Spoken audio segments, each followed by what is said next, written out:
Hey there. In this particular session, we are going to focus on the JetBrains AI assistant, which is part of the Aqua IDE. Now, if you have not heard about AI, then maybe you are living in a different world. But AI is the buzzing word in the whole industry. And no matter which field you work in, every field is trying to take benefits of the AI and machine learning. So the software testing industry is no different, and sooner or later, we'll end up using some kind of AI models to generate our automation code or even maintain them.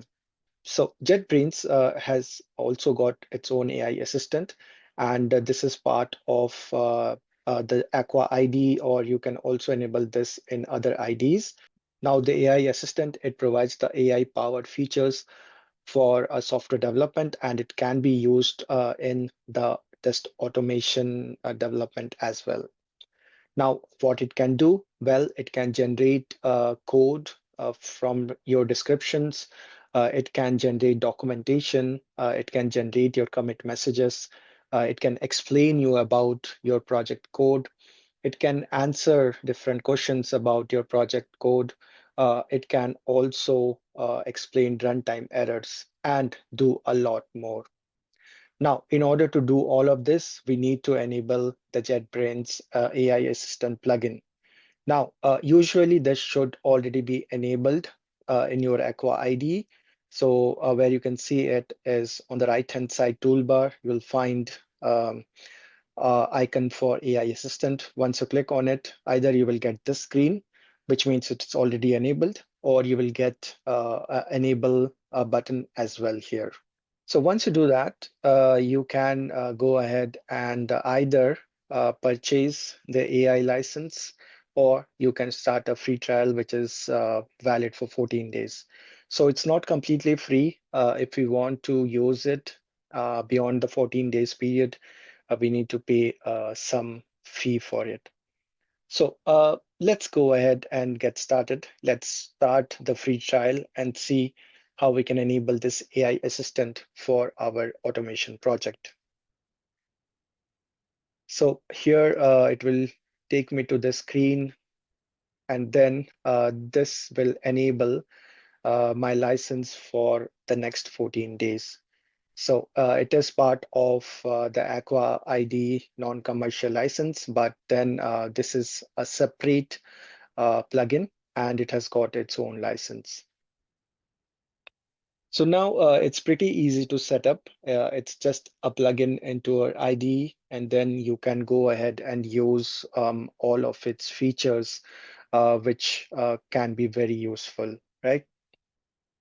So let's look at one of its feature, which is to chat with the AI assistant, right? So this is the chat window, which you can see here.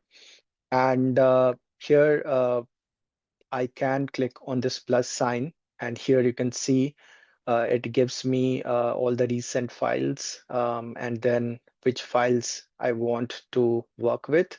So I can choose that particular file.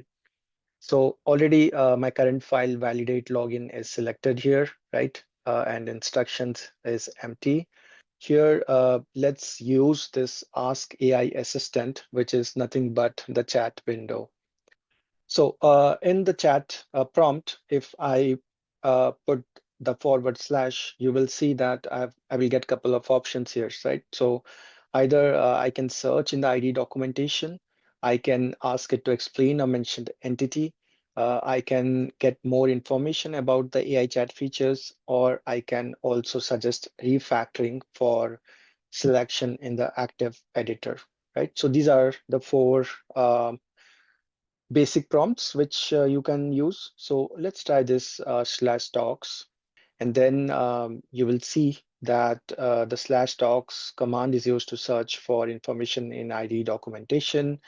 Like we can try how to focus the current file in the project tool window. Okay, so this is more related to the Aqua documentation. As you can see, it is giving us how we can do this in the Aqua ID, how we can put the file back into focus, right? So it is giving step-by-step instructions. So that is more towards the Aqua documentation. Now, if I want to do something with my own file, I can type hash and then I will get a couple of options here. So this file is basically the current file. Then I can have uh, hash selection, which will be referring to the selected code, hash local changes, refer to uncommitted changes, hash commit, add a commit reference into the prompt, and so on, right? So if I say this file, okay, and then what I will do is I will say explain this file, okay? So explain this. Let's try this. So here you can see if I tell the AI assistant to explain this particular file, then it will tell me that it is a test automation script, validate login.java. It uses the Selenium WebDriver and the TestNG framework to validate the login functionality of a web application. And it tells me that this is the URL of the application. It also gives me the key components. So what is the purpose, the tools and libraries, and then the detailed breakdown, which includes the setup and teardown, before and after test, the test methods, and then also some keynotes.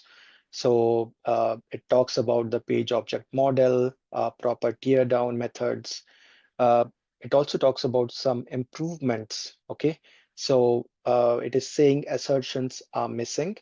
Test data could be put in a configuration file for better scalability, and then implicit weight is used. Consider replacing it with explicit weights.